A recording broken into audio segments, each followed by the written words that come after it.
আমাদের কিছু সংখ্যা দেওয়া রয়েছে, সংখ্যাগুলো সমানুপাতি নাকি সমানুপাতি নয় সেটা আমাদের দেখতে বলেছে। প্রথম যে সংখ্যাগুলো দেওয়া ছিল সেগুলো হচ্ছে 8, 10, 16, 20। 8, 10, 16, 20 এইগুলো সমানুপাতি কি সমানুপাতি নয় এটাকে আমরা কি করে বুঝবো? দুরকম প্রসিডিওরের মাধ্যমে দেখা যেতে পারে। প্রথমে আমরা 1 নম্বর স্টেপটা বলছি। এখানে দেওয়া রয়েছে 8, 10, 16, 20। তো আমরা এটার সাথে এটাকে মাল্টিপ্লাই করব, আর এটার সাথে এটাকে মাল্টিপ্লাই করব, দেখবো যে দুটো সেম হচ্ছে কিনা। তো এখানে দেখো 8-এর সাথে যদি 20-কে মাল্টিপ্লাই করা যায় তাহলে কত হচ্ছে? এটা হচ্ছে 160। নেক্সট আমরা 10-এর সাথে 16-কে মাল্টিপ্লাই করব, তাহলে কত হচ্ছে? তাতেও হচ্ছে 160। দুটো ইকুয়াল আসছে, তাহলে এটা হচ্ছে সমানুপাতি। আমরা এরকম ভাবে করতে পারি, মানে প্রান্ত পদগুলোকে মাল্টিপ্লাই করে দেখতে পারি এবং মাঝখানের দুখানা পদকে মাল্টিপ্লাই করব। যদি দুটো ইকুয়াল হয় তাহলে এটা হচ্ছে সমানুপাতি। অথবা আরেকটা প্রসিডিওরও রয়েছে। এখানে দেওয়া ছিল 8, 10, 16, 20। তো আমরা 8 আর 10-এর মানে প্রথম দুটো পদের অনুপাত বার করব, প্রথম দুখানা পদের অনুপাত বার করব। তাহলে কত হচ্ছে? এখানটা হয়ে যাচ্ছে 8/10, ক্যান্সেল করলে পড়ে থাকছে 4/5। এটাকে লেখা যেতে পারে 4:5। তবে নেক্সট পরের দুখানা পদের অনুপাত বার করব। পরের দুখানা পদ বলতে হচ্ছে 16:20। তাহলে কত হচ্ছে? 16/20। 4 দিয়ে ক্যান্সেল করা যাচ্ছে, এটা হয়ে যাচ্ছে 4/5। এটাকে লেখা যেতে পারে 4:5। তাতে দেখো অনুপাতটা সেম চলে আসছে, তাহলে এটা বোঝা যাচ্ছে যে এটা সমানুপাতি। এটা হচ্ছে 2 নম্বর প্রসিডিওর। কি করলাম 2 নম্বর প্রসিডিওরে? প্রথমে আমরা এই দুটোর অনুপাতটাকে নির্ণয় করলাম, তারপরে এই দুখানা পদের অনুপাত বার করলাম। যদি ইকুয়াল হয় তাহলে সেটা হচ্ছে সমানুপাতি। আমি যে কোনো একটা প্রসিডিওরে করব, তো তোমরা তোমাদের যেটা সুবিধা সেটা করতে পারো। নেক্সট কোশ্চেনে কত দেওয়া রয়েছে দেখো। নেক্সট কোশ্চেনে দেওয়া রয়েছে 25, 30, 12, 15, 25, 30, 12, 15। তো আমরা এখানে কি করছি? এই দুটোর রেশিও করছি। 25:30 করছি, তাহলে কত হবে? এটাকে বাই দিয়ে লেখা যেতে পারে। তো 5 দিয়ে ক্যান্সেল করলে এখানটা 5 পড়ে থাকছে, এখানটা 6 পড়ে থাকছে, তাহলে হয়ে যাচ্ছে 5:6। তারপর হচ্ছে 12:15, তাহলে এখানটা হয়ে যাচ্ছে 12/15। তাহলে 3 দিয়ে ক্যান্সেল করলে এখানটা 4 পড়ে থাকবে, এখানটা 5 পড়ে থাকবে, তাহলে হচ্ছে 4:5। তাহলে দেখো অনুপাত দুখানা সমান হচ্ছে না, তাহলে লাস্টে লিখে দিতে হবে যে 25, 30, 12, 15 সমানুপাতি নয়। সেটাই লেখা ছিল এখানে দেখো, এই যে সমানুপাতি নয় বলে লেখা ছিল। তো পরের গুলো আমাদের করতে হবে। এখানে দেওয়া আছে 5, 7, 25, 35। 5, 7, 25, 35। তো কি করব? প্রথমে আমরা 5 আর 7-এর অনুপাত করছি, তো এটাকে কোনো রকম ভাবে ক্যান্সেল করা যাবে না, তাহলে এটাই পড়ে থাকবে। নেক্সট পড়ে থাকছে 25 আর 35, এটাকে বাই দিয়ে লেখা যেতে পারে। তো 5 দিয়ে ক্যান্সেল করছে, এটা 5 হবে, এটা 7 হবে, তাহলে অনুপাতটা হয়ে যাচ্ছে 5:7। তাহলে দেখো দুটো ইকুয়াল হয়ে যাচ্ছে, তাহলে বলা যেতে পারে যে এটা হচ্ছে সমানুপাতি। যেহেতু ইকুয়াল বেরিয়েছে তাই আমরা লিখলাম সমানুপাতি বলে। পরের প্রশ্ন দেখো। পরের প্রশ্নে কত দেওয়া রয়েছে? 4, 10, 30, 18। 4, 10, 30, 18। তো এখানে আমরা কি করব? আমরা এখানে প্রথম প্রসিডিওরটা অ্যাপ্লাই করছি, মানে প্রান্ত পদের দুখানা পদ বা প্রান্ত পদের অসুবিধা নেই, প্রান্ত পদের গুণফল কত হবে সেটা বার করছি। তো প্রান্ত পদের গুণফল বলতে কত হচ্ছে? এটা হচ্ছে 4 × 18, তাহলে মাল্টিপ্লাই করলে হয়ে যাচ্ছে 72। আর মধ্যপদ দ্বয়ের গুণফল, মধ্যপদ দ্বয়ের গুণফল বলতে কত হবে? এটা হয়ে যাচ্ছে 10 × 30, তাহলে কত হচ্ছে? এটা হচ্ছে 300। তাহলে দেখো ইকুয়াল হচ্ছে না, ইকুয়াল হচ্ছে না, তাহলে এটা হবে সমানুপাতি নয়। নেক্সট কোশ্চেন দেখো, নেক্সট কোশ্চেনে দেওয়া হচ্ছে 5, 10, 16, 20। তো কি করবো এটাকে? এখানে দেওয়া ছিল 5, 10, 16, 20। তো এটাকে আমরা 2 নম্বর প্রসিডিওরে করছি। তোমরা যে কোনো একটা প্রসিডিওরে করতে পারো, 1 নম্বর বা 2 নম্বর, যে দুটোতেই আনসারটা একই বেরোবে। তো প্রথম দুটো রেশিও করলাম, তাহলে এখানটা কত হবে? 5/10, 5 দিয়ে ক্যান্সেল করা যাবে, তাহলে এটা হয়ে যাবে 1/2, তাহলে অনুপাতটা হচ্ছে 1:2।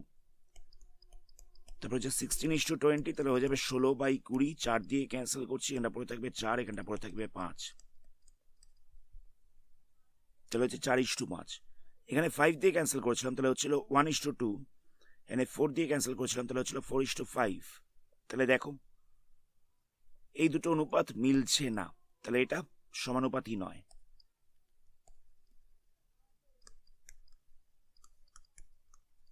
পরের প্রশ্ন দেখো, পরের প্রশ্ন দেওয়া হচ্ছে 9, 15, 18, 30।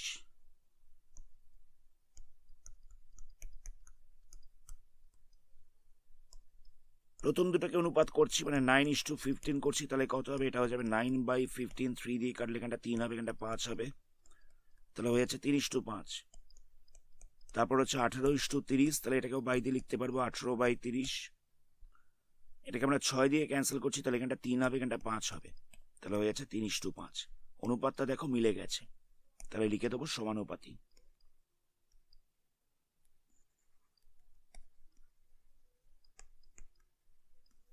পরের প্রশ্ন দেখো, এখানে বলছে 8 জন লোক একটা কাজ 15 দিনে করতে পারে, তাহলে বলছে 10 জন লোক কাজটা করবে কত দিনে?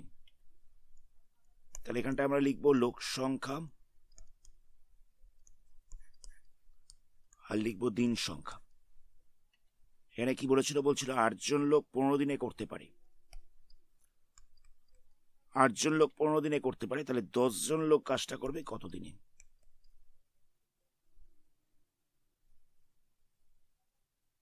তাহলে কি হবে এখানে? দেখো লোক সংখ্যার সঙ্গে দিন সংখ্যার অনুপাতটা হচ্ছে ব্যস্ত সম্পর্ক, কারণ কম লোক একটা কাজ করতে বেশি দিন সময় নেবে, আবার লোক সংখ্যাটা যখন বাড়বে সেক্ষেত্রে সময়টা কম লাগবে। ধরে নেওয়া যাক একটা কাজ করছে, এটা বাড়ি বানাচ্ছে, তো সেই বাড়িটা বানাতে 10 জন লোকের যে সময়টা লাগবে, 10 জন লোকের জায়গায় যদি 2 জন লোককে নিযুক্ত করা হয়, তো সেখানে সময়টা বেশি লাগবে। তাহলে দেখতে পাচ্ছি লোক কমলে দিন বেশি লাগছে, আর লোক বাড়লে দিনটা কম লাগছে, তাহলে একটা বাড়লে একটা কমছে। এটা হচ্ছে ব্যস্ত সম্পর্ক। তাহলে এখানটা লিখে দিতে হবে যে ব্যস্ত সম্পর্ক বা ব্যস্ত সমানুপাত, যা ইচ্ছা লিখতে পারো, ব্যস্ত সম্পর্ক বা ব্যস্ত সমানুপাত যা ইচ্ছা লিখতে পারো। তাহলে কত হবে এখানটায়? 8:10, এখানটায় দুখানা অনুপাত দেবে, এটাকে আমরা উল্টে দেব, যেহেতু ব্যস্ত সমানুপাত, তো সেই কারণে আমরা এখানটায় এটাকে উল্টে দেব। এখানটা আমরা এটা স্টার মার্ক দিচ্ছি, ইস্টু দিয়ে লিখছি 15, অসুবিধা নেই। আচ্ছা তোমরা এখানটায় স্টার মার্ক না দিয়ে এখানটা এক্সও ধরতে পারো, তাহলে এখানটা এক্স বসবে। যেহেতু ব্যস্ত সমানুপাত তাই এটাকে উল্টে দেয়া হয়েছে। তাহলে কত হবে? নেক্সট লাইনে লিখবো 8/10 ইকাল টু হয়ে যাচ্ছে x/15। তো এখান থেকে আমরা কোনাকুনি মাল্টিপ্লাই করছি, 10-এর সাথে এক্সটাকে মাল্টিপ্লাই করব, 8-এর সাথে 15টাকে মাল্টিপ্লাই করব, ক্রস মাল্টিপ্লাই করা হচ্ছে। তাহলে এক্স ইকাল টু কত হচ্ছে? 8 × 15/10।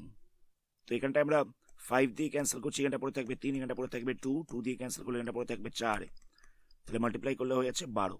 তাহলে 12 দিন সময় লাগছে, এটা হচ্ছে আনসার। আমরা প্রসিডিওরটাকে আরেকবার রিপিট করছি। এখানে আমরা দেখলাম যে 8 জন লোকের যে কাজটা করতে 15 দিন সময় লাগছে, 10 জন লোকের ক্ষেত্রে সেই সময়টা কমে যাবে, কারণ লোক সংখ্যা বেড়েছে। লোক সংখ্যা বাড়লে দিন কমছে, এটা হচ্ছে তাহলে ব্যস্ত সম্পর্ক। সেখানে কি করা হয়েছে? এখানটা লেখা হচ্ছে 8:10, এই জায়গাটাকে উল্টে দেয়া হয়েছে, মানে এখানটায় x/15 লেখা হয়েছে। সরল সম্পর্ক হলে এখানটায় আমরা 15/x লিখতাম, যেহেতু ব্যস্ত সম্পর্ক তাই না উল্টে দেয়া হয়েছে, x/15 করা হয়েছে। এবার এখান থেকে ক্রস মাল্টিপ্লাই করা হলো, মানে 10-এর সাথে এক্সটাকে মাল্টিপ্লাই করেছি আর 8-এর সাথে আমরা 15টাকে মাল্টিপ্লাই করেছি।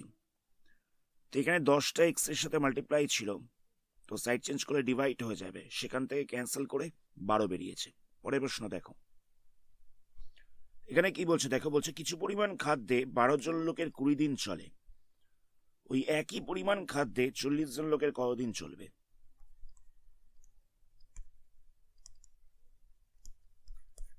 লোক সংখ্যা, দিন সংখ্যা, বলছে 12 জন লোকের 20 দিন চলে। এবার বলছে 40 জন লোকের ওই একই পরিমাণ খাবারে কতদিন চলবে। তো ধরে নেওয়া যাক কিছু অল্প পরিমাণে খাবার দেওয়া রয়েছে, মানে কিছু একটা লিমিটেড পরিমাণে, সীমিত পরিমাণে খাবার দেওয়া রয়েছে। তো সেই খাবারটা 12 জন লোক খাচ্ছিল 20 দিন ধরে। এবার হঠাৎ করে বলা হচ্ছে 40 জন লোক খাবে, একই পরিমাণ খাবার রয়েছে, মানে খাবারটা একই পরিমাণ রয়েছে, আর খাবার দেওয়া হয়নি। তো বলছে 40 জন লোক কদিনে শেষ করবে। তো দেখো খাবারটা তো সীমিত পরিমাণে রয়েছে, তো যে খাবারটা 12 জন লোক 20 দিন ধরে খাচ্ছিল, সেই খাবারটাই যদি এখন 40 জন লোক খায়, তাহলে কম দিন চলবে। ধরে নেওয়া যাক একটা সীমিত পরিমাণে খাবার দেওয়া রয়েছে, নির্দিষ্ট পরিমাণে খাবার দেওয়া রয়েছে, তো সেটা 12 জন লোক খাচ্ছিল 20 দিন ধরে। এবার সেখানে যদি লোক সংখ্যা 12 জনের জায়গায় 40 জন হয়ে যায়, তাহলে তো নিশ্চয়ই আর 20 দিন চলবে না, কম দিন চলবে, কারণ লোক তো বেড়ে গেছে। তাহলে আমরা কি দেখতে পাচ্ছি, লোক সংখ্যা বাড়লে দিনটা কমে যাচ্ছে, লোক সংখ্যা বাড়লে দিনটা কমে যাচ্ছে, তাহলে একটা বাড়ছে একটা কমছে, এটা হচ্ছে ব্যস্ত সম্পর্ক।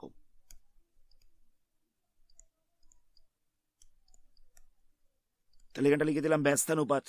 তোমরা এখানে ব্যস্ত সমানুপাত বা ব্যস্ত সম্পর্ক বা ব্যস্তানুপাত যা ইচ্ছা লিখতে পারো। তো এই জায়গাটায় আমরা এক্স ধরছি, তো ব্যস্তানুপাত থাকলে কি হবে আমরা বলেছিলাম, এখানটা লিখলাম 12:40, এই পার্টটাকে উল্টে দেবো, এখানটা বসবে x:20, আগের অঙ্কে এটা বলা হয়েছে।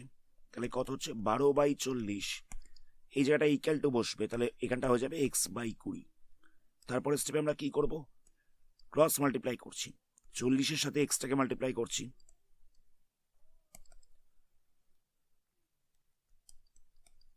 আর 20-র সাথে আমরা 12টাকে মাল্টিপ্লাই করছি। তাহলে এক্স ইকাল টু কত হবে, এক্স ইকাল টু হয়ে যাচ্ছে 20 × 12/40।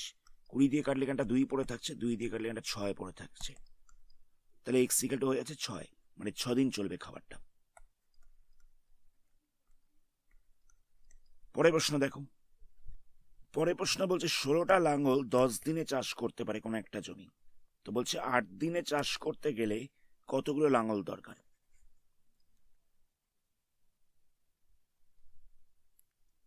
তাহলে এখানে রয়েছে দিন সংখ্যা,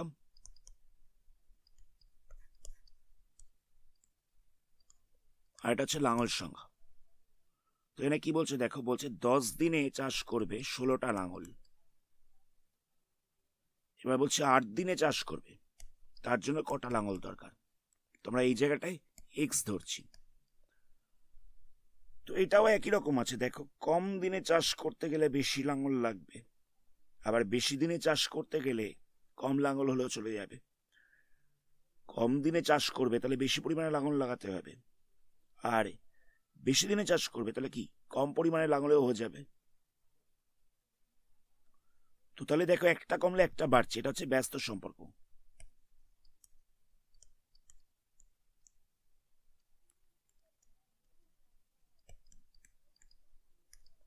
ব্যস্ত সম্পর্ক হলে এই পার্টটা উল্টে দিতে হবে, তাহলে এখানটা কত লিখবো, এখানটা হয়ে যাচ্ছে 10:8,